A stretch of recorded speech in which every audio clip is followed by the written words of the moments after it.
laying on the floor, I'm crying, I'm upset, and I just finally surrender. I speaking to God, and I go, if this is how you need me to be, because there's something I'm supposed to learn from this, I will be here as long as you need me to be on the floor. I was so consumed with myself and getting fixed and doing that I'd lost track of just, wow, like my life's pretty amazing. I just went through all these thoughts and just was like so grateful, so grateful.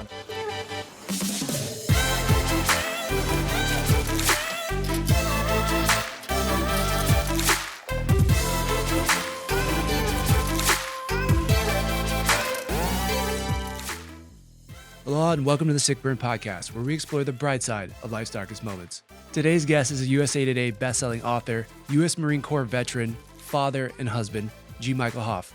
In our conversation, we dive into childhood trauma, overcoming loss, reframing your perspective, and the power of acceptance. From allowing yourself to be called an artist to finding peace in the midst of pain, Geoff's story is a testament to resilience and the freedom that comes when you truly own your story. If you enjoy this episode, please like it, share it with someone who could use some inspiration, and subscribe so you don't miss a new episode. It really does help us keep sharing these incredible stories. So now, please enjoy this conversation with G. Michael Hopf.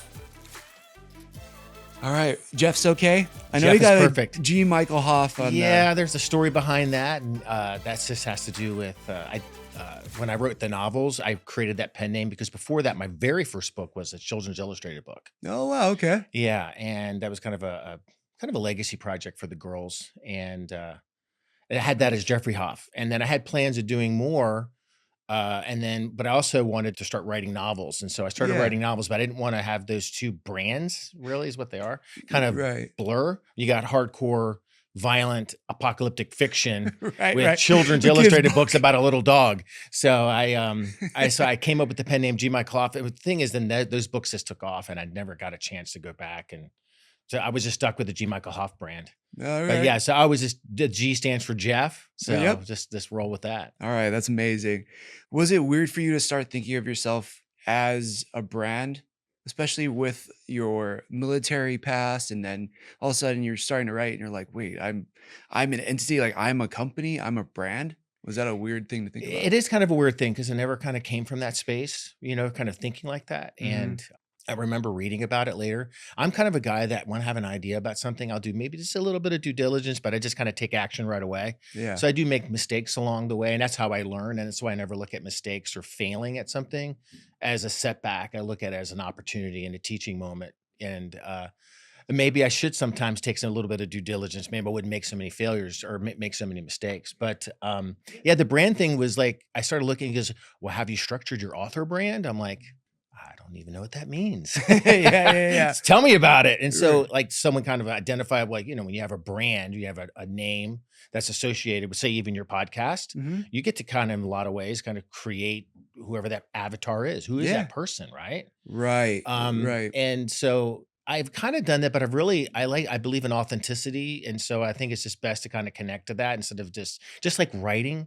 I always tell people the best way to write is write about what you know. Right. First thing is write what you want to read. Yeah. You need to be the first reader. I love it. So you're kind of making something that you'd enjoy for yourself. 100%. And that's why when people ask me why I wrote the first novel, I was really into reading apocalyptic fiction. And I've just always been fascinated with that genre. And I wasn't finding something in the books I was reading. They're great books, great authors. Right. Just wasn't finding something. So I just decided after I'd done the children's book, it's like, well, this grunt, I can actually string some words together. As far as like the children's book showed me that I can have something that's an idea. Yeah. And then once I put the effort, the consistency and discipline behind it, that I could have something that's in my hands. Right. Like, okay, this is like really physical. Cool. You made this from an idea to now people can enjoy it. I can enjoy it. 100%. And I've never been all the other things I did before, from Marine, commercial diver, bodyguard, all these things, wasn't really a creative endeavor. These weren't creative jobs. Right. And I never looked at myself as kind of an artist in some ways. I never, in some ways Yeah. I still kind of like, oh, It I'm an it artist. is weird to say that though. Yeah. Yeah, exactly. My mom was an artist, but my dad was, he's very hands-on. He can build anything. The word artist, especially for me, even as a guy, it's like weird to say sometimes. I don't know if it shouldn't be, but it is weird to be like, yeah, that I don't know why it's hard to own that title in some ways.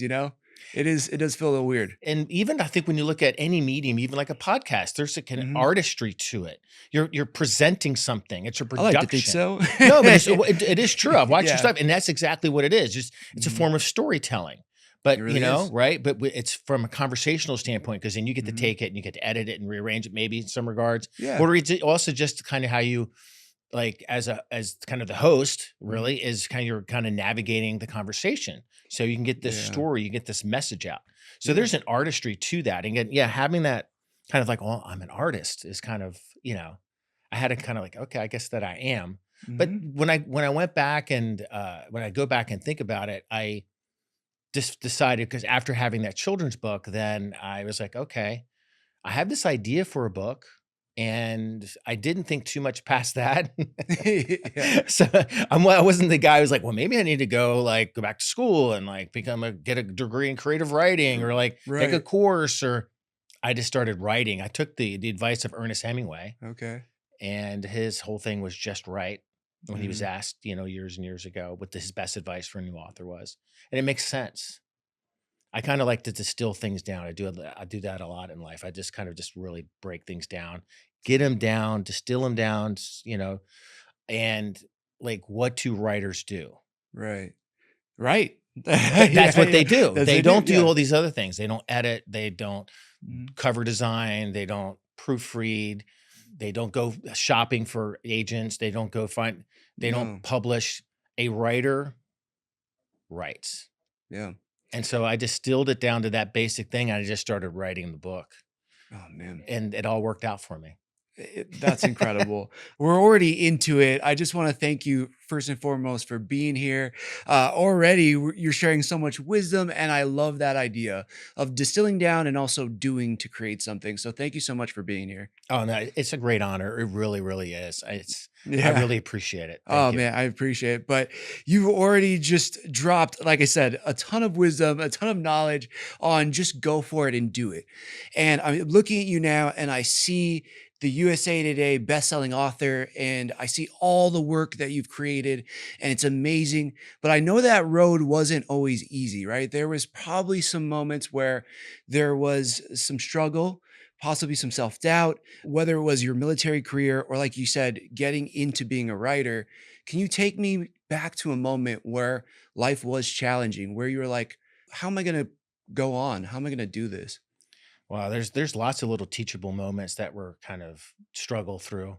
And I think suffering is this might sound odd to people in some regards, but I think there's Mhm. many lessons in suffering. Oh, yeah. And you just if you reframe it that way, that Yeah. this is whatever this event is happening to me, it sucks, but what can I glean from this? Because there is. Hmm. I've always become a just specifically, I'll just step back. Over all the years, I've just found a real interest in just trying to make sure how do I perform better? How can I get as much out of this life as possible? I try to model people like who else has done something, who's been through adversity, who's been through this. How did they navigate through those things? Right. And let Right. me model that. Yeah, And absolutely. because I'm not unique in that way. We Hmm. all have our own unique stories of suffering and pain and adversity and challenges. Hmm. And what are those key elements that enabled those people to get past it? If I did that, I probably have a good chance as well. Yeah. And I know so one thing that's really that I kind of bring up, and it's one of the very first times it actually came from a podcast. I wasn't even thinking about it, but I know that this is a moment of being bullied in school. Oh, okay. All Right. I right. know that's Yeah. something people can relate to in some regards. Mhm. Adults get bullied in some of their own ways too, by the way. Yeah. I have a And hard time imagining you getting bullied, seeing those guns and like all your career and everything, but I'm sure it happened when you were a little kid. I was a really fat kid, Mm. right? And Yeah. this is the 80s. So I was really fat and like really fat. All right. And I remember one day, and so it was middle school, eighth grade. Mm. I was in this play, Bye Bye Birdie, Okay. Nice. and I already get little Snickers and things like that from kids, but it's also the time where I'm actually, the hormones are starting to rage. I'm starting to Yeah. get this attraction, Mm-hmm. for young girls. Like, oh, I like girls, I like the opposite sex. This is wonderful. Okay. And Yeah. but I wasn't getting that back. Back. Right. And then there was this one person that I thought she was adorable, like teased me, and it did it in front of a bunch of people, and it was about my weight. Oh man. And That. but you know what's great? I know that sounds bad, but it was the thing that moved me. Mm, I gave you went that motivation. it was, Yeah. but it was like it was that initial spark, and I remember sitting at home like this, and it sucked. And anyone who's ever been bullied, Mm-hmm. it's horrible, right? Right. It's not a good thing. But Mm-hmm. at the same time, I was like talking to someone about this the other day. It's not funny, but sometimes maybe because for me, the bullying was that moment that I took action finally. Mm. And my dad was really into fitness, and he ran a lot, did things, and because he was a Marine and a Maryland State Trooper and all these things, a very active guy. Yeah. And my dad was a great man. He's not here with us anymore, but he was a really good man, really Mm. good. Sorry for your loss. Yeah. Yeah, but it was a good, solid, the foundation of our family. Mm-hmm. And I went to him, and I didn't mention to him what had happened at school and the things that have happened, and also how I felt. Why not? Did you not feel comfortable maybe talking to him Well, I about it? felt kind of just like shame, in some Mm. regard, and I didn't want to Mm. share that with him. Yeah. Not that I get that. he would turn around and And throw like, it back at you or and no, he anything. was never. Yeah. He wasn't that guy. He Mm-hmm. just wasn't that guy. Right. He was always very supportive, without judging or making you feel bad. Wow. But yet, I still felt this kind of just shame about it. Mm-hmm.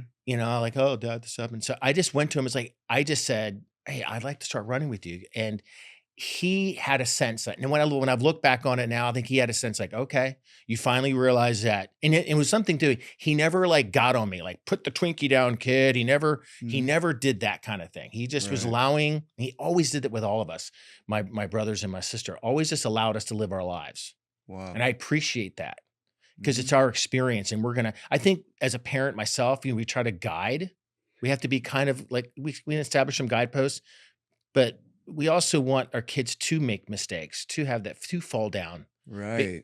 It's as long as it's not irreversible, Mm-hmm. but just fall because that's where the learning is, Exactly, right? This is right? like, okay, I don't want to make that mistake again. I turned left here. I should have turned right. And that you can learn for yourself because I agree with you. I think that without having a little bit of struggle, a little bit of just hard times, it is hard to understand how to pick yourself back up, how you respond in these times of struggle and pain. And so I appreciate what you're saying about your dad. He seemed like he was also a very wise man as well. And he just kind of let you discover how to correct your own life. I think that was wonderful. It was great. So he just he took me out running. Of course, I was fat, so I couldn't go very far. But he just said, "You see that telephone pole? Run to that telephone pole. All right, I got Okay. here. Go to the next one. So just little goals. Go to the next one, and Yeah. just keep going." And Okay. he would do that in the run. We're going to go to that pole. Okay, we're here, and I'm thinking, no, let's go to the next one. He kept setting his goals, and eventually, I was, you're doing it everything with consistency. Yeah. What happens, Right. right? Right. Yeah. And over that summer, this is summer between 8th and ninth grade. So I was getting ready to go into high school. I'd lost 50 pounds. So that kind of tells you Wow. just how fat I was. But And yeah, and but I like but the I progress too. transformed my body, rolled into my freshman year, getting noticed. Yeah. Wow, this is incredible. But I never forgot that pain of how that felt. But then I also then looked back and just realized I took that Mhm. and I turned it into something for good. Yeah. Instead of going into myself Mhm. or seeking validation that it's okay to be this way, Right. I did something about it. So that pain really was something that helped me. Yeah. It was this inciting force. Yes, it was completely. And it really just illustrated for me too, that, motivation only gets you so far. Mhm. Yeah. So this is where discipline, having a goal, having a vision, Mhm. then you just kind of, you put in discipline and then consistency. And so many wonderful things come from that. Yeah. And then also confidence. Confidence can't be, I can look in the mirror and do affirmations, Yeah. Confidence, I believe, and it just my life now is from doing. When you do, Yeah. confidence comes from that. The more things that you do, the more confidence that you get. Yeah, I gotta agree with you on that. It is interesting though, and I will say I can relate a lot. I was definitely that chubby kid in middle school. I wasn't like super overweight, but like I didn't feel like attracted. I Not that I was getting bullied, but it was like I can't talk to girls. I can't do all this. And in between eighth grade to my freshman year, my mom got me a 24-hour pass when Look at it you. was like $15 a month. When it was like so cheap. It was one of the first 24 hours I think in Hawaii where I grew up, and I was like, oh yeah. And then from there it changed, and then I grew like 6 inches. So all of that I can relate to a lot. But yeah, I think back then I wasn't consciously thinking about like how do I build confidence either. It was just action. Yeah. Now I feel like I've had a lot more introspection because after the plane crash, it was like all of a sudden I got knocked back down again. As a super independent, it's 31 years old, and then I can't walk, I can't feed myself, I can't do any of that. And then it became more of this conscious process. So was there ever a time in your life where you learn this lesson at a very early age, but you start going through life, and I don't want to skip through a big chunk of your life, but all of a sudden you kind of get knocked back down again, and you remember this moment where you're like, "Oh crap, I haven't felt this way since I was in middle school." Well, I mean, that was like one of my very first things where I learned I was the pain of being bullied and things like. Yeah, but you go through my life. There's been other moments that have been very painful. Yeah. Loss. That's never good. What specific moment when you think of loss? Was it your father? Well, losing my father was tough for sure because he was just again this anchor, this foundation in our family. Mhm. And it was fascinating. It was at a time when he and I decided to mastermind together and read Napoleon Hill's Think and Grow Rich. We're going to read it Wow. together. We're going to do it on the phone, and it was just because I was living in Idaho at the time, and Yeah. that was always very sad because I was picking up on some things. It was really like he died from a stroke, Sorry. and like he was having a hard time reading because we would sit on the phone and would just read a chapter, and then we'd talk about it. And I'm not sure if you're familiar with Napoleon Hill's book Think and Grow I Rich. mean, I'm familiar with the title. I've never read it, but I love this idea that you're staying connected with him. And again, it kind of goes back to even what you guys were doing when you were in middle school. You're still growing together. Yeah. You're still making little goalposts and the one chapter on the phone. That's amazing. And I what feel was like more people should do that. And what was really cool about it is that our relationship, and this is what I long for with my daughters, is for our relationship when they become adults. We're also friends then, Yeah. and I think that's born from trust. You Mm. know, Hmm. the trust that you're parenting, and hopefully in a consistent manner. That the relationship just kind of turns in that because now he was coming to me for advice. My dad was. Yeah. I was like, "Well, Dad, I've read this because I'd seen some success and I'd done a Yeah. lot of things, and he was really, really proud of me." And he was like, I said, "Dad, you got to read this book." And then I had this idea because I'd taken this mastermind course with it. A mastermind where you kind of sit in a room with a bunch of other people and you kind of read the book together, so to speak, Oh, almost okay. like a book club. Think of it Yeah. like that. Yeah. Yeah. Because you take Like a it. chapter, you read it, and you come in, and then you have someone who's kind of moderating the master class, the mastermind class, and you just kind of sit there and you kind of really dissect the meaning of each chapter. And I Okay. wanted Yeah. to do that with him, and he thought it was the greatest thing. Yeah. And It so is a good idea. we were doing it together, and it was just so much fun. And then I got the call. It was like really we were in the middle of that, and then I got the call sometime, and that happened. And so Mhm. yeah, so I've lost my father. I lost my brother-in-law. That was an interesting. He took his own life, Mm. and I ended up finding him. I'm sorry. That added another layer of kind of yeah. Yeah. Man, I can't imagine. It's got to be so absolutely painful. What are you telling yourself in these moments of loss, right? I think at some point, if you're lucky enough to live so long enough, right, you're going to experience Hmm. losing something, right? It's like first half of your life, you're gaining, gaining, gaining. And at some point, maybe it's stable for a little bit and then it tips over to all of a sudden there's more and more loss. What's something that you've learned from this? Like, what do you tell yourself too? Because, obviously it's easy to get stuck in our sadness, in the moments where we're like, we're just losing. And I will say, from my accident, experiencing it, what I think is a young age of 30 was like, oh man, I was just on this road to gaining, right? And gaining career. I was in good shape at this time. I gained all this knowledge, gaining confidence. And then pretty much in one accident, a lot of that, what I thought went away and was like, okay, I don't have this anymore. But I also I think for me, had to start figuring out what I gained. And I've talked about this on previous podcasts. My therapist was like, "Hey, but what did you gain?" And for years, I was like, "I didn't gain anything from this. Like, what do you mean? I just lost a ton of all these things I had worked hard for." And so I'm wondering with you, did you have this moment after, the sadness kind of goes away? You're like, did you start thinking about maybe some things you gained from it? I've just over the years trained my mind. I think mindset's a very important thing. Train my mind to always look for the opportunity in Mm, something bad, specifically. yeah. And there's a mentor I've had, is an uncle of mine that has really helped. He always asks this one. He says, whenever something's happening or if someone comes in front of you, like, why am I in the presence of this? Mm, It's a very important question. If we have an awareness of it and you train yourself, something happens like, why am I in the presence of this situation? Or why am I in the presence of this person? yeah. And when that awareness happens, it allows you to kind of take a step back. You're kind of become the observer of the situation, Right. right? Instead of being in a reactionary mode, Yeah. you're kind of observing it in some kind of way, and which really then tells me, by the way, because I've kind of done it, Yeah.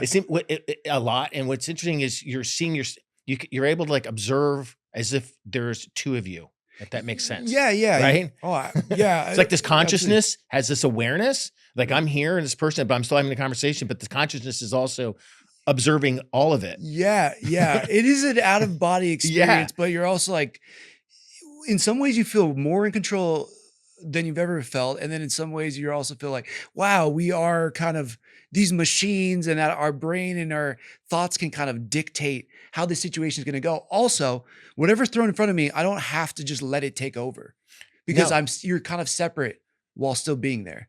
you're spot on, 100%. Mhm. And it's asking that question, why am I in the presence of this, that I've been able to like really look at and reframe bad situations.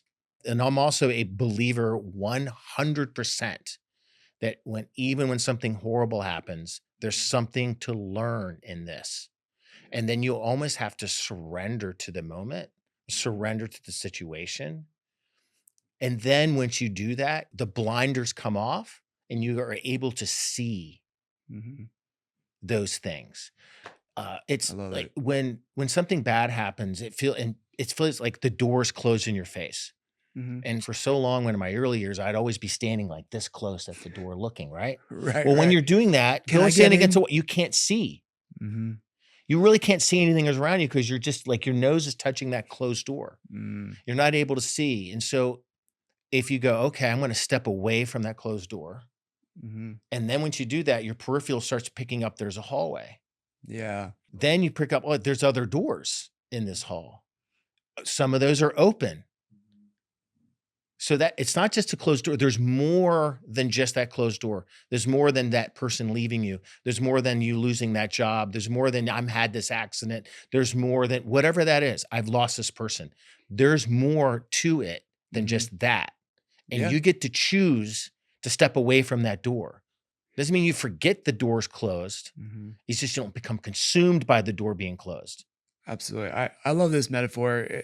The thing I think now, almost 6 years removed from my accident, you're so right. Because a lot of things we want in our life, we're like, this is it. I'm going for this job. I'm going for this person. I'm going for this thing. And you get so hyper focused, like you're saying, you're so close to the door, you don't see that this doesn't need to be the only thing. This doesn't need to be the only door you need to walk through. If you do take that second, you take a few steps back, you open your perspective, and you're like, to your point, man, there's other doors here. Mhm. Wow, okay, I might be able to walk through this other door if this one doesn't work. And I love that. I feel like that's something, especially when it comes to this podcast, because I so wanted to talk to people who had overcome things and tap into their brain. And one thing that helped me get through my accident was talking and listening to other people who had struggles and how they got through it. And I was like, I want to make it work. I want to get this episode out. I want to get this guest on. And the more I try to hold on tight and try to force my way in, the worse it feels. And it's a Mhm. constant reminder for me now to be like, all right, take a step back. If this isn't happening today, is there other avenues? Is there other things you should be focusing on? Is there other priorities in life that need your attention in this moment? And I think you just perfectly described that. It's the surrender. It's that letting go of that. Mm. too. And that's what you're doing when you're stepping away from that closed door. Yeah. You're getting a larger picture of your surroundings and your world. Yeah. But you do. It's like when I was kind of, for all intents and purposes, I blew my back out, Oof. and it was like bad. I ended up having to get surgery on it. All right. This is another kind of story of suffering. Mm-hmm. And it was bad. Like, I was disabled for all intents and purposes. Were you I bedridden? Like you Oh, had yeah, to I say couldn't that? even lay in a bed. I had to lay prone and on the floor. Oh, I could barely walk. yeah. It's like going a few steps was so painful. And the reason was I had a large kind of disc rupture, and Mm. a big chunk of disc material about the size of a quarter was laying impacted, like just sitting there on my L4 kind of nerve, Ah, right in between yeah. like the L4, L5. It's like just laying there. So I was in a constant state of just extreme pain. Ah, And it was man. debilitating. The sciatica in the leg was just, I was just, again, disabled is the best way to put it, because I couldn't do anything. And being an active guy, that was just like, and I remember I was forcing it. All the lessons I was like, I'm gonna take the massive action way through this. Mm-hmm.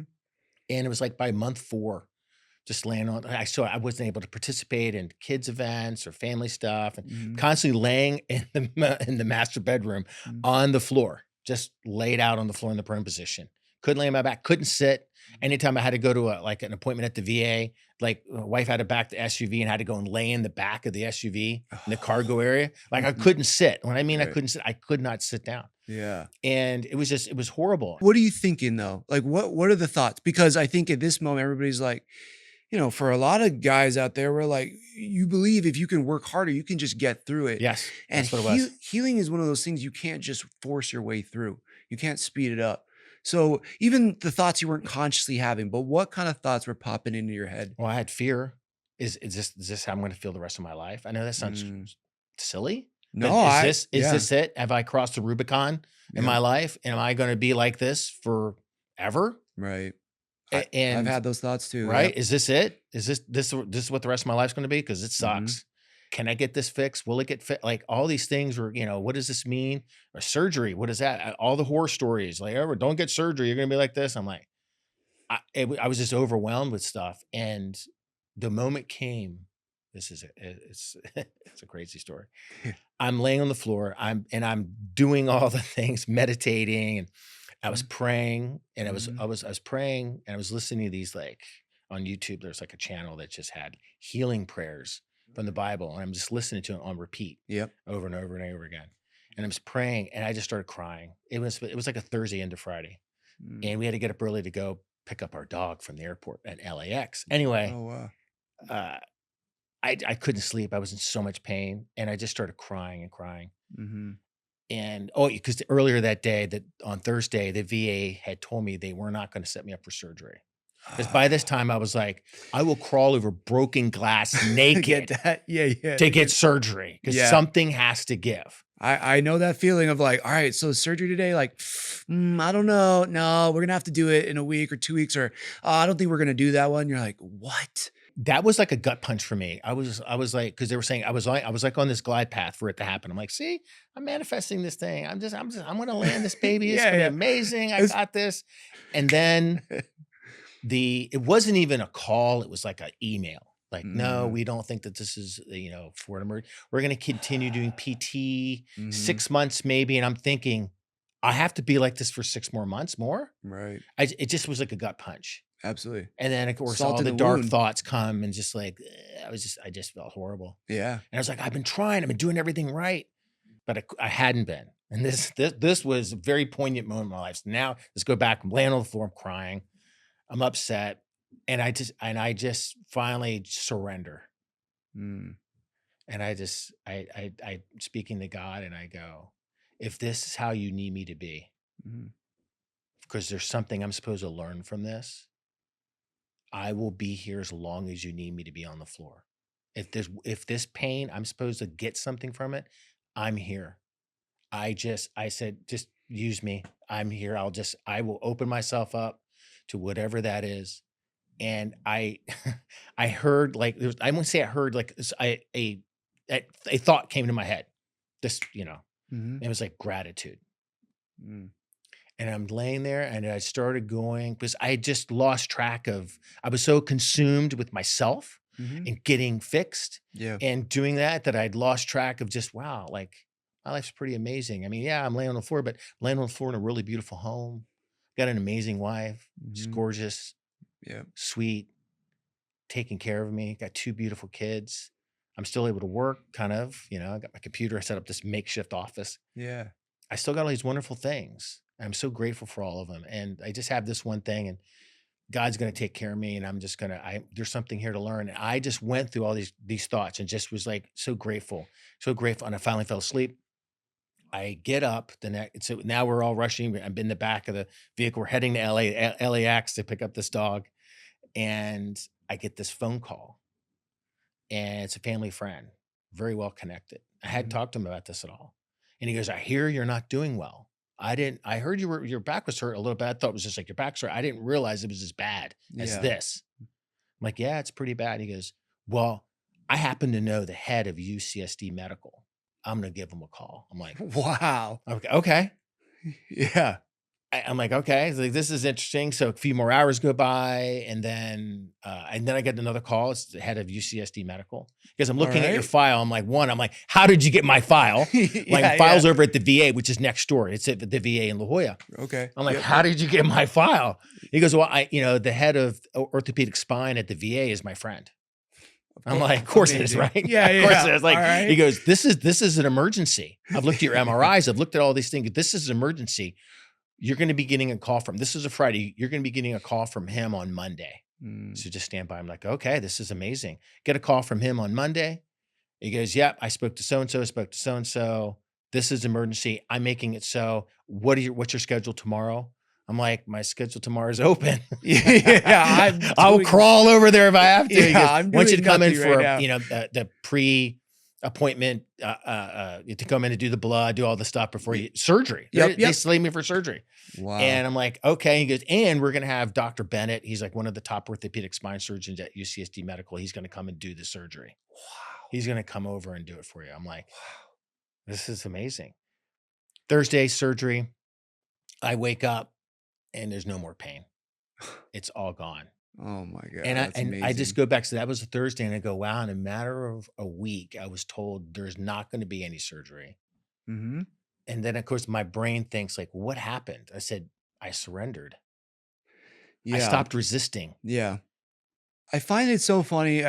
Because I've had that moment too, over the course of all this healing where, yeah, like we were talking about, your nose is at the door, and then you're fighting to make something happen. And you're like, by me trying harder to make this happen, it seems like it's not working. And then it is this, I like you say surrender. For me, I almost say acceptance. Mm, It's just been complete and utter acceptance of like, all right, this is the state you're in. This is how your body is reacting to this. This is not something that is about will. This is about kind of letting go and just accepting what is happening in this moment. And you're so right. In those moments where I have accepted, it's just like things start falling into place. And you're like, this is amazing. By me kind of allowing this to just transpire and go through the process that it does, it works out. And I love that you felt this too, because the whole time you're saying, I'm like, I know exactly what that's like. And I think it's so counter for us sometimes as men, because we are, we want to get things done and we want to make things happen. Now, going through that experience that you did, are you more open to kind of letting things play out? oh, 100%. Like, Yeah. I've gotten the lesson out of that. Yeah. I got the lesson out. I absolutely. And like, my wife sometimes will get frustrated with me. I was like, it's okay. Let's let it go. Right. It's all going to work out. Right. Yeah.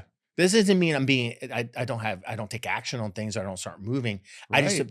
I'm not attaching this like white knuckled grip Mm-hmm. towards it. I will move towards something Mm-hmm. in a casual manner, but still assertive when I need to be, but yet just still like, it's okay. Yeah. And if it doesn't, that's because it's not in the timing it's supposed to. Right. So I'm consistently letting go and not attaching myself emotionally and energetically Mm-hmm. towards it. How do you think your younger active duty person would look He's at you such a now. different dude. Yeah. What would he say to hearing you say this now? Oh God, I'm like a different human being. I so appreciate my time in the Marine Corps. It was an incredible experience, but I was just kind of a knucklehead, and Yeah. right, I don't know what to I say. mean, but yeah, I you're a mean, young just a man guy and and just infantry. I believed like just enforcing my will, just Mhm. going and break it and smash it. Just just a lot of that kind of mindset. Yeah, yeah. And I looked at a lot of the thinking. I didn't really understand just how powerful the mind is. Mhm. It's everything. Everything that happens, our reality here, it all comes from here. Mhm. 100%. And Yeah. we sit in this 3D construct called the world, and we think this is it. No, Yeah. this is just what we're able to perceive. It's like when you're looking at a computer screen, Mhm. there's a lot going on behind it you don't see. You only Yeah. see those things in front of it on your screen. Right. But there's a lot more happening, and that's how the world is. Mm. There's a lot more at play. There's a lot more things happening around us that we can't see. When did you get this perspective? Was it from this back issue? I've had that so when the first idea, I feel like it was a cheat code, was I went to a Tony Robbins seminar in 2000 and when was this? 2003. Okay. Unleash Very the nice. Power Within Yeah. up in Long Beach. What made you go to that So my even? wife was Tony was her client. So my wife was Oh, in okay. real estate, All right. and Tony was one of the clients. He has like house in Del Mar. And That's blah, blah, amazing. blah. That's a good client. Yeah, I Anyway, see. I've my seen that wife is he's incredible. She's always finds herself in this unique, awesome, knows these people like what? Like it's like she's a very powerful person in her own right. That's amazing. And sometimes like, what are you doing with me? Oh, you're too humble. But yeah, But yeah. I know what it's like to feel lucky. You're like, dang, you're way smarter than me. Good thing you're punching down. Like oh yeah, so she was invited. So someone on Tony's team, he said, I want to invite him. So they get it. So he invites my mother-in-law and then Mhm. invited Tawny. And I got to go with VIP. We're gonna be right up front in the VIP section. And I'm thinking, man, you should see me. I was such a knucklehead. Like I'm thinking, Tony Robbins? You talking about this guy at the infomercials? Yeah. Yeah, because this too, like my only experience of Tony at the time was just those infomercials late at night where he's selling his books and selling the products and all that stuff, right? Right, I'm right, like, right. Isn't like some snake oil salesman? Yeah, What am I exactly. getting at it? Like, what is this? This is a pyramid scheme. Yeah, I don't know. I was like, what is it? This is so stupid. Yeah. And Aaron and I at the time were just dating. We were having a rough go of it. Mm, And she goes, I really want us to go. I think we can get something out. I'm like, I roll, whatever. I was just right. being a total asshole. And I'm finally like, I relent. I'll do it for you and Mhm. let's go. And work prohibited me from showing up. So I show up later and I'm already having attitude. Anyway, I'm just being a total asshole. Yeah, yeah. And so this is what was the turning point. There's inflection points in your life, Yeah. right? We all know what they are. Mhm. Some can be the pain, some can be this, whatever that, or there's other moments in life where this happened, I experienced this, I learned this, and now I'm over here. Right. I'm just, yeah, and I'm going down a different path now. Yes. Yeah. And this was one. This was it. This was Mm. May of 2003. So we're sitting in there. I'm grumpy, don't want to be there. Mhm. Tony starts the program and immediately asks this question. He goes, anybody in here thinking about suicide? Oh, wow. And she raises her hand. Now, by the way, I'm more than able to tell the story Yeah, because it's yeah. actually on YouTube.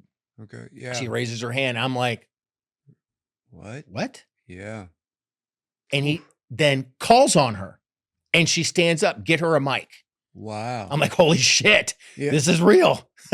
What's happening here? Yeah. Was Like- that the craziest thing, I guess, you saw her doing that in your relationship so far? Were you like, whoa, was that the most shocking thing? Well, we all, no, yeah, maybe. Yeah, at that time, in that time, At yes. that time. Yeah, yeah. yeah, Oh, yeah. yeah. At that time, I was like, and we always are very open with each other, have great, conversations, and intimacy is amazing. And Mhm. intimacy just on a spiritual level and all, we've always had that. That's incredible. And so I'm shocked. Mhm. She's got the mic now in her hand. And in typical asshole fashion, I'm thinking, is she going to point at me as the reason for the way she feels? Right. I'm making this about myself. Right. I'm being a total douchebag. Yeah, I didn't which is say, I'm pretty not saying this normal. to her. I'm Yeah. thinking this, Right, right. But that's a right? pretty normal thought, I think, for a lot of people. But it's not a good one. No, you're right. It's not. You're I right. mean, I've I looked don't back think on it, it it's like, is. that was horrible. And she's probably going through a lot of pain, and you got to feel very hurt to have those kind of thoughts, and especially admitted to a large room of people Yeah. in publicly. Yeah, yeah.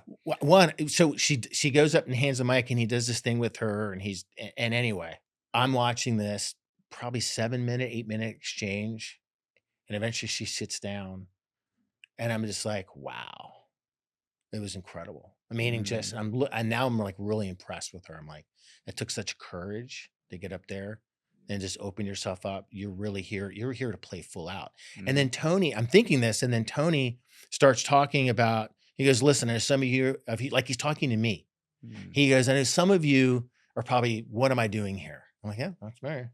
And Yeah. and he goes, but you're gonna learn things, you're gonna hear things Mhm. that you may not have more than likely never heard before. But I'm Mm, asking you this: just play out, just try it out. Because you can always go back to the way you were doing it before. And I was right. like, that's so reasonable. Yeah, that Like, is. why not just be open to why not just be open to it? Yeah, just for Just an hour, a couple hours, whatever it is. just Let's just open up. try. Let's see what Let me happens. see what happens. It's a 3-day course. Okay. And I just watched her. He says this following her thing. I'm looking, I was like, well, she just played full out already. She's here to play Mm-hmm. full out. Yep.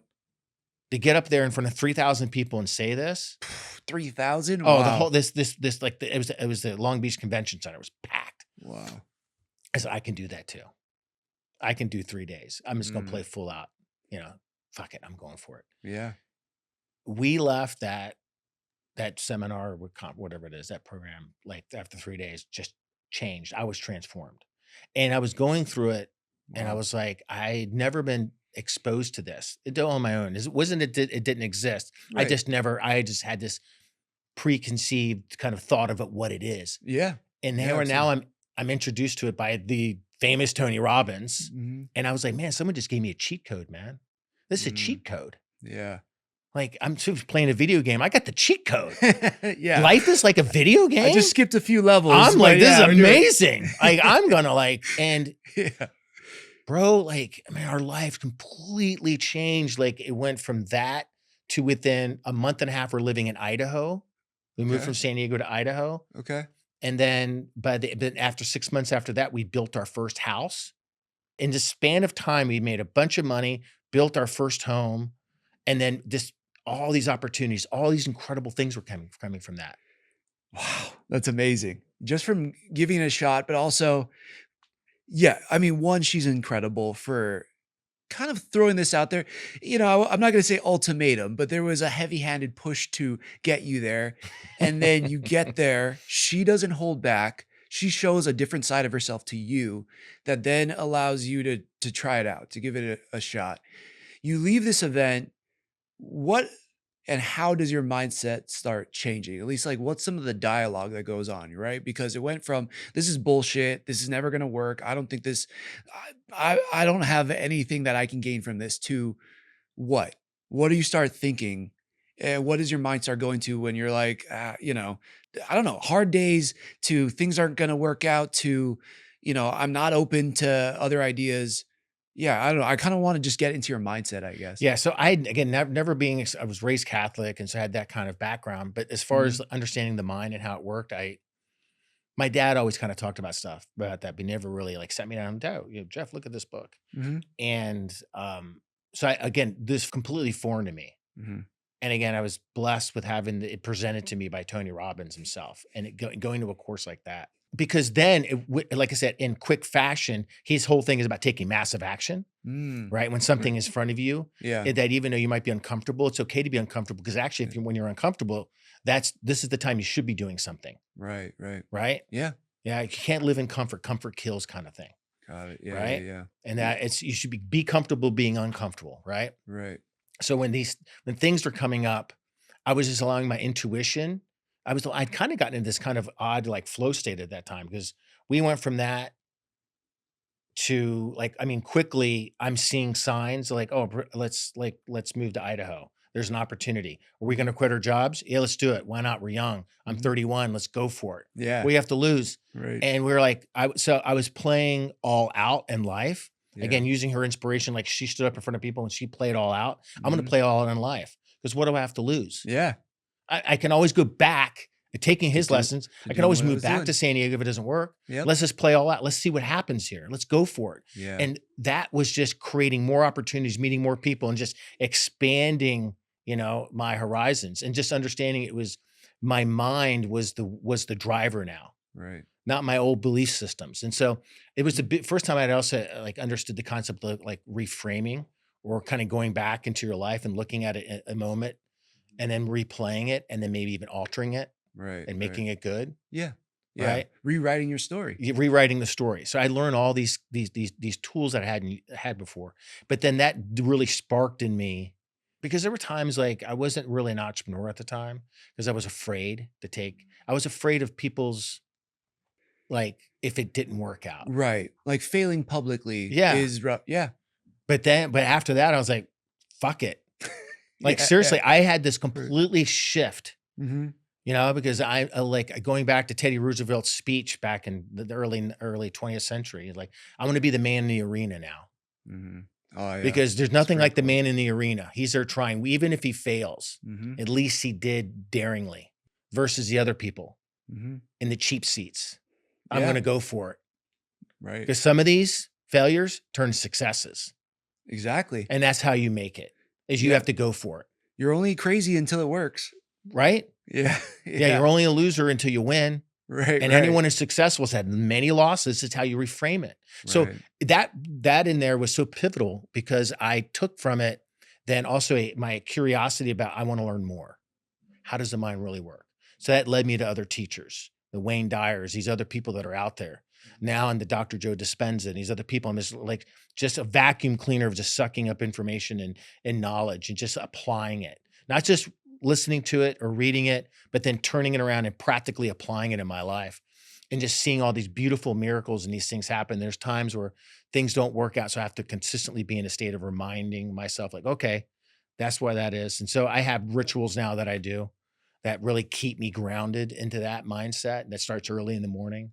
Is this around the time where you start writing for the first time, or like really trying to start? Oh yeah. doing books? Like I never would have thought about, like, writing seemed like a cool thing. It's a Yeah. romantic, well, I'm an author. Yeah. And to where, again, because now I'm doing things I'd never even thought I would have done. Mm-hmm.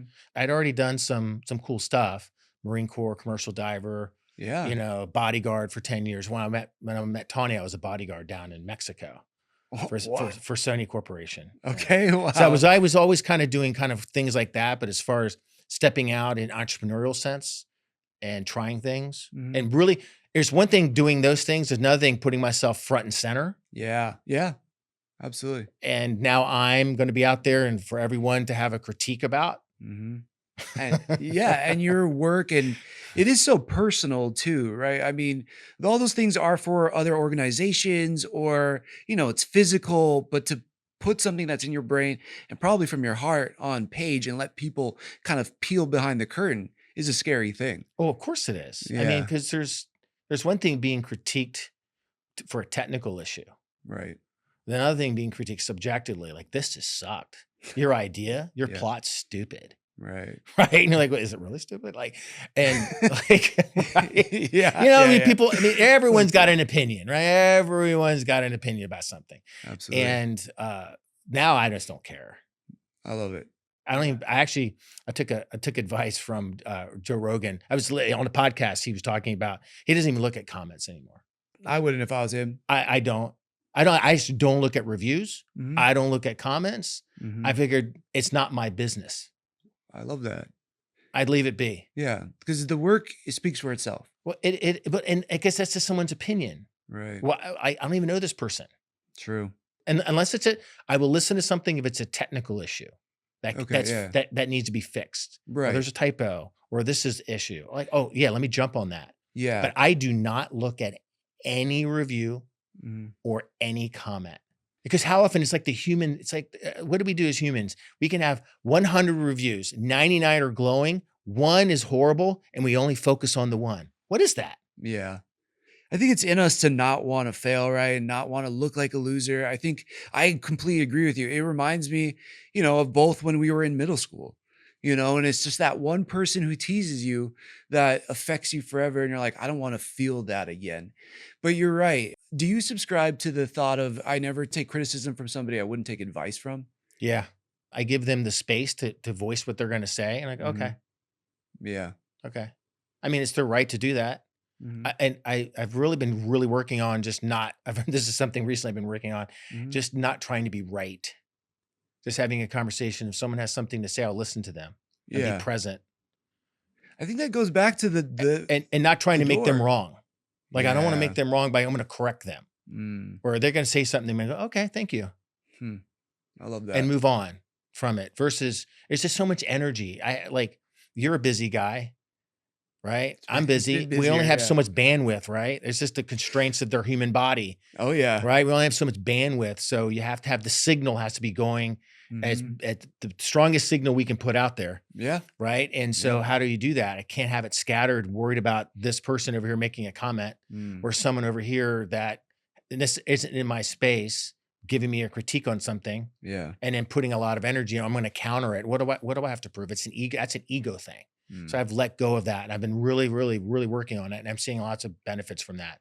So as I've been going on since that Tony Robbins in 2003, it's just been this journey Mhm. of just trying to like completely like refine my mind. Yeah. It's never, I don't think I'm a master of anything, but it's about refining things. I find something isn't working. Let me refine that. Let me just Mhm. do a little tweak on that Right. and just be open to that. That's where you have to let the ego kind of go. Mm.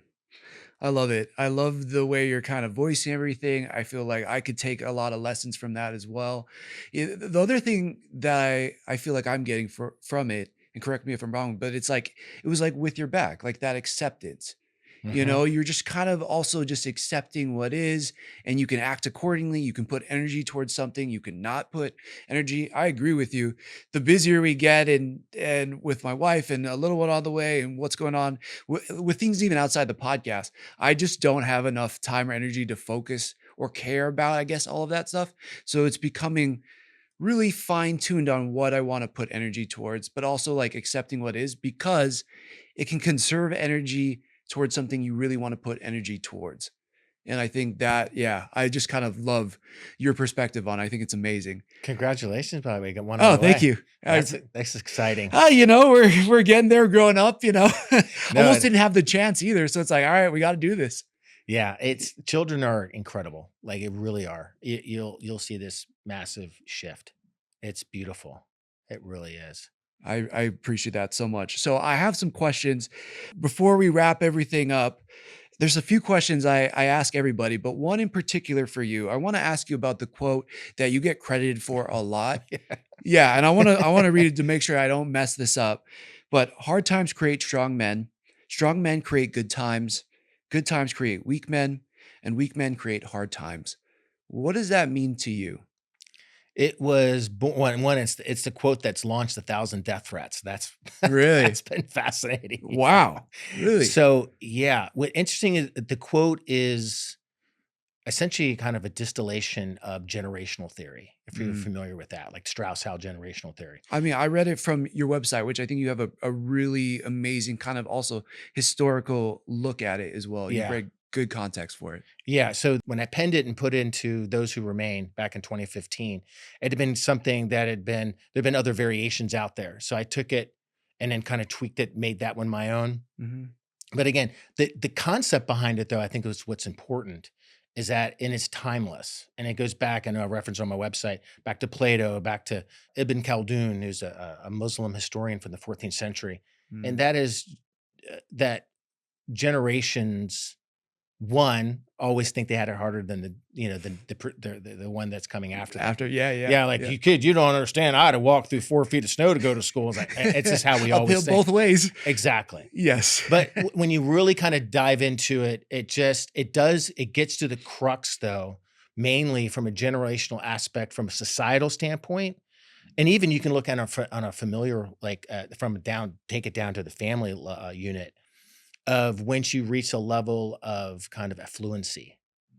Once you reach a level of affluency, you can start to see kind of a decay. in societies and even in some like families. Look at the Vanderbilt family. You had the guy who was the hard man, who was the original Vanderbilt, who started with like I think he had like it was like boats or rafts or something like that. Yeah.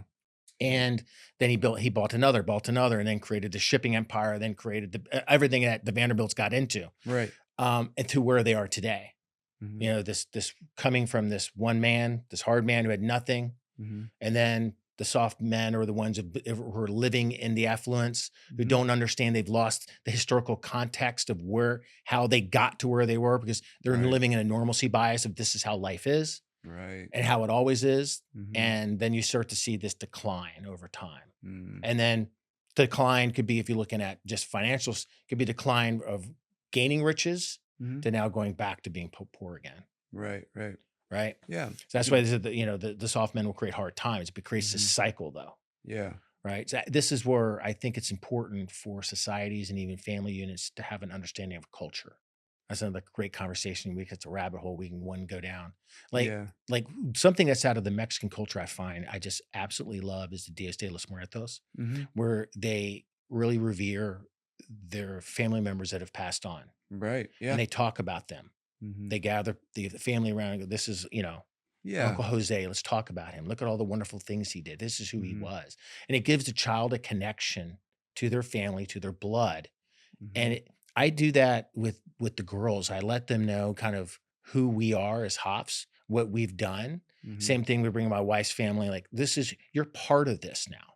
You can extend this legacy of family or not. And I find by letting the child know that they have this, they should be proud of their family, Hmm. that then in their moments where you're not, it can give them strength when you're not there. Yeah. They can look back and my dad did that or my grandmother did this and look how Hmm. great they were. I can do that too. It can Yeah. give them when they need maybe that confidence. It can Hmm. give them that where it makes them want to step up when maybe they don't want to step up. Yeah. And it creates a culture. And so the Marine Corps did the same thing. I think societies can do the same thing as well. And I Hmm. think when you look at the quote and you look at like what happens, what is going on with, with that soft man, what is happening there, by the way, what's going on? What's happening in their mind Hmm. that they do, if you look at the Strauss-Howe generational theories and it's cyclical, that they eventually bring on hard times. What happens there? And can we prevent that? Yeah. Yeah. I don't know if we can. It when you look at Strauss-Howe's generational theory and you layer it out, it, Hmm. it, it looks like we're destined for Yeah. a problem really Yeah. soon, Hard by the way. times. Yeah. Yeah, I was really into reading their book Generations at the time when I was writing the New World series. Hmm. And I really wanted to layer that in. So that quote is in there at the end of Those Who Remain. It's where the main protagonist, it's in the future timeline where he is now a grandfather and he's talking to his grandson. Mm. His Right. grandson is already showing some of these inklings of the soft man. He's trying to like, you need to remember how we got here. Right. How we got this place. Yeah. The hard work, yeah, the pride, the heritage, and all the discipline and effort it took to get there. Yeah, I love it. I think that's an amazing explanation, and I can agree in a lot of ways. But I think throughout your life, you've kind of shown this pattern how you've just grown. And I think also what I'm getting from it too is it's not just strong from just physical labor or from brute strength. It's also about being able to open your mind to new possibilities and figure out how those work in solutions to create good times as well. Yeah, Yeah, I don't know. Correct me if I'm wrong no, there. it's exercising the mind. I think we just can't exercise our body. I always call it the trifecta. We have to exercise our body. It's very important to move our body. Hmm. Not Oh saying yeah. people have to have ripped abs or be like, but you have to have a level of conditioning and move your body, Yeah, yeah. right? And there's lots of. I'm not going to go into all the reasons for that, but I think it's important to have Yeah. a fit body. But at the same time, I think it's also important to exercise your mind Hmm. and your spirit. It's like that trifecta. Yeah. Keep them all kind of in an equilibrium and a balance. And so, for me, exercising the mind is through meditation. Mm. I Okay. think meditation's very, very important, Hmm. specifically times of when you do meditation. Morning is when you first wake up. Hmm. Instead of just going to your phone and Hmm. grabbing it like most people do, Right. you start doom scrolling right away. You're instantly reacting to the world. You came out of this incredible sleep state Right. right? Restorative state too. Yeah, it's a Yeah. restorative state. Mm-hmm. And they know the different, frequencies of the brain it's giving off, the alpha, beta, theta, and all these things. Mm-hmm. I'm not smart enough to talk about those, but enough that I'm aware of Hey, them. you know a lot more than me. And so you wake up from that, be silent with yourself. You have the power to start your day. Mm. And then also how you start your day how your day will fold out, how your day will kind of roll anyway. Right. It's by starting with intention. Instead of just reacting by getting your phone, you're reacting to news, you're reacting to an email, react to a text. Yeah, some could be good, and some may not be good. Right. And then you're changing, you're instantly going into like a reactive emotional state. I think it's important to start to transition from that sleep state to that wake state through meditation. Like, how do you want your day to look? Yeah. Play that out. Visualize. Look at the best top athletes in the world do this. Visualization. Absolutely. How do you look? I did it this morning. I had no idea what the studio looked like, but imagine us having this conversation. Nice. And I played that out. Yep. That it would be an incredible conversation. It'd be wonderful. So I think it's important to start your day for yourself. Don't give that time away. It's precious. That first time when you wake up, don't give it to your phone. Give it to yourself as a gift to start your day. And then I meditate before I go to bed. I kind of play out how the day went. I will make little tweaks to it. That's through meditation. I think, and I've seen so many incredible benefits through meditation. Wow. I really, really, really encourage people to find some guided meditation program or just sit in silence. It's okay. You don't always have to be busy. I love it. I think this is tremendous advice. It's something I need to incorporate even more into my life. I was big on it. I don't do it as much as I should now, but I think it's amazing. And I also think this is a perfect segue into one of the questions I ask everybody. And I feel like you already really touched on it, but I'm going to ask it anyway, just in case you have a different answer, which is, if somebody is going through their lowest moment right now, their fall to rock bottom, they're on the ground, laying prone, their back is just in agony, what's one piece of advice you would give them? Surrender to it. Yeah. Ask that question. Yeah. Like, really go in yourself and ask the question. One, get away from victim. The victim is never going to get you anywhere. I don't give a shit why you're on the floor, but you're there. Now, what can you get out of this? Why are you in the presence of this? Right. What that question is asked, what can I glean from this? What can I learn from this? I mean, look at yourself. If there's anybody that can talk about having a total shit sandwich dealt and then look at where you are today. Yeah. There's so many examples. To look into the world and find the people that have had, from a perspective standpoint, look where they were and look where they are. So how did they get there? Yeah. They didn't get there being a victim.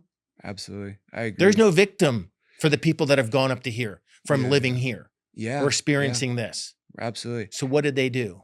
The victim is gone. I hear you.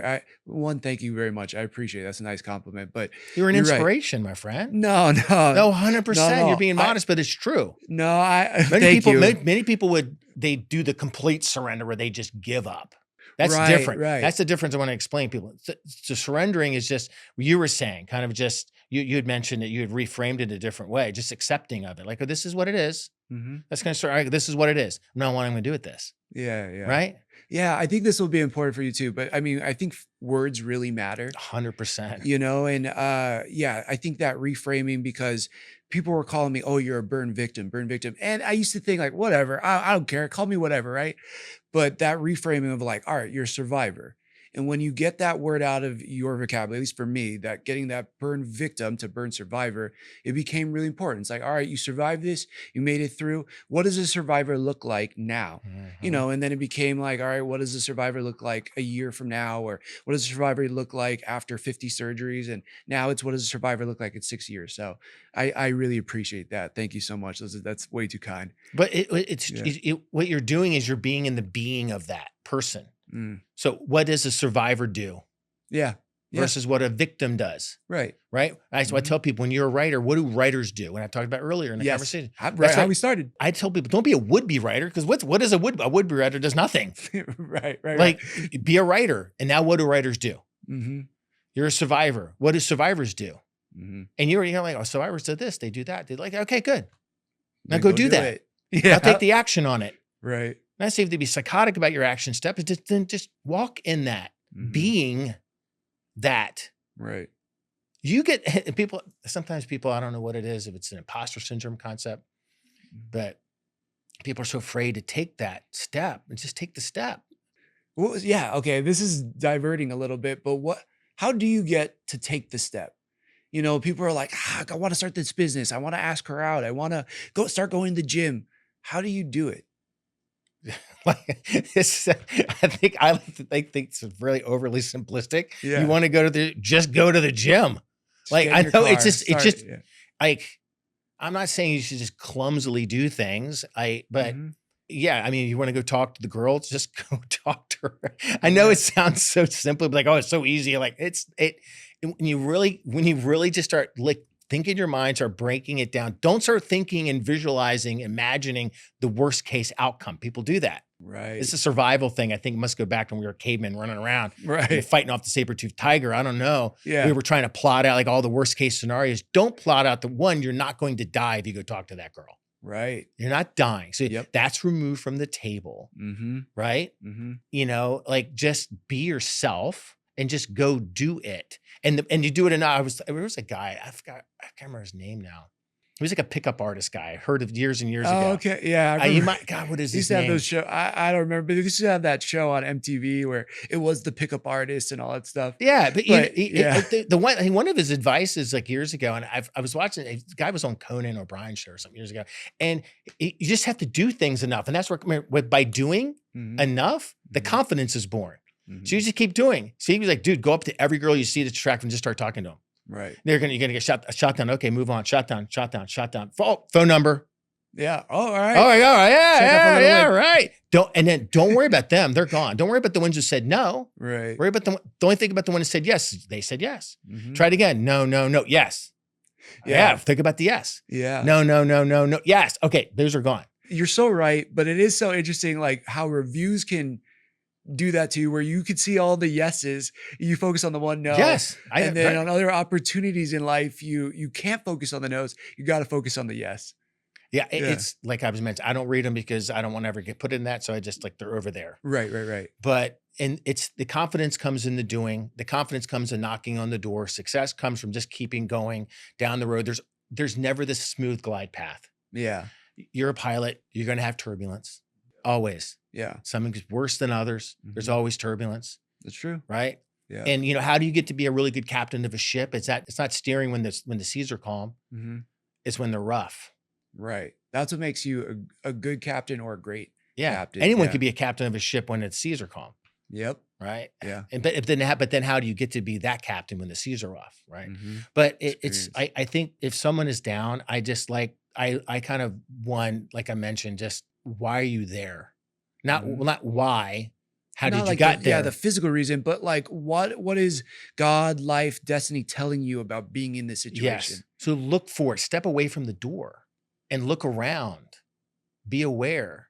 And one things that I do too, and I know you've done it as well, is I do try to seek out other people. Yeah. Who have been through those circumstances. And that's why I've done that a lot in my life. And like I said, they've been there and they've gotten here. So like, how did they do it? Right. What were they doing? Follow that path. And most of it, this comes down to what's here. It's our thinking, man. Right. That dictates all of it. I completely agree. So I'm just like you. Like words are very important. So I'm very, very, very pointed about words. Like when someone was saying to me, it's like, "Oh man, you're working on Saturday." Like God, what a sacrifice. Like, no, it's an investment. Absolutely. I'm investing my time. Yeah. So I can finish this project. So this can happen. It's an investment in myself. It's not a sacrifice. It's not bad. Right. Exactly. And by the way, those are just two ways of looking at it. And words are very important. Yep. In changing how you look at it. Yeah. Absolutely. I love it. That's incredible. Again, wisdom all around, but I couldn't agree with you more. All right. My last question. Well, two last questions. One, what is, and this might be a little bit of a divergent than what we were just talking about, but what is giving you the most peace right now? My family gives me the most peace. I have a beautiful family. It's amazing. My wife is just incredible. My children they're teenagers. but I just look at they have their things because like teenagers do. Mhm. Yeah. But like they do like there's so much harmony in our home, and I credit that to how my wife and I like just do things and just how we view things. It's mine, and it's so Yeah. like peace is my home. I love it. You've created just a wonderful environment, a creative environment, a supportive environment. That sounds very peaceful. Yeah, you know what's interesting about the teenager thing, and you'll have that, but believe me, it'll happen before you know it. Like, oh my God, what's going on? You're 17. Yeah. And so I have a daughter who's 15 and a daughter who's 17. And there's teenagers. And so when I think about them and when they're doing stuff, sometimes it can be like stressful, like you worry about them. But at the same time, it's like there's teenagers. It's what they do. Their frontal cortex isn't formed yet. So they Right. can't really process all the information yet. Yep. But Yep. it's so I let that go. I really model what my father, how he kind of raised me. And that just letting them kind of do things, Hmm. kind of being there to kind of they can bumper off of a little bit when they need it, Yep. but they're still kind of they're having to navigate. That's where the learning is. Yeah. We'll be there to like pick them up if they're really hurt, Hmm. but it's okay. Hmm. But they're really, really good kids. I'm really truly blessed. So my family is my peace. Oh, man. It's amazing. Yeah. Thank you so much. Geoff, you've just been incredible. Thank you for sharing everything you've shared today.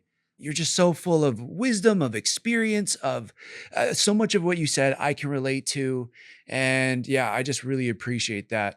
For everybody out there who wants to follow along with what you're doing, they want to pick up your books, where can they find you? What are you working on next? How can they support you? Great. So, and by the way, thanks again for having me. This has been Yeah. a wonderful conversation. You're Thank definitely an you. inspiration. I'm so Thank glad you you. have this platform that you can, talk about things and help people. I That's the appreciate it. best thing. You're giving gifts away to people when you're Thank sitting you. around having these conversations. It really is. Oh, thank you. And Appreciate it. it changes people's lives. Oh man. It's really cool. Yeah, that's too much of a compliment for me. No, but it's It true. It's makes me really and uncomfortable, but it's really cool. I It's appreciate it. very, very cool. Thank you. People can find me gmichaelhoff.com. That's the best place.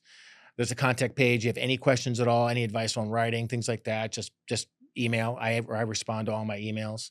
My last book I put out was my 40th Wow. novel. I know I'm a prolific writer. Yeah, Um, you are. That's amazing. That's amazing. I that was Cries of a Dying World, really good book, standalone apocalyptic novel. I am working on another series that is connected to the very first series I did. I'm working on currently right now. I've got a publishing deal with Athon Books. I'm a Nice. little late on delivering that. Sorry, guys. And so that'll be delivered. That'll be probably a 7-book series. That's where the direction I'm going for that. Wow. I'm not sure when that will be released, but I'm supposed to be delivering that next month. So I'm not being busy. And yeah, so and then other things I've got 2 other companies. I got publishing companies I work with. I do consulting. And yeah, so I'm definitely anything that's in the publishing world. Mhm. I'm definitely a part of with these adjacent companies that kind of help people. Absolutely incredible. Well, all of that will be in the show notes. Geoff, thank you so much. Bring it in, man. Let's do this. Thanks.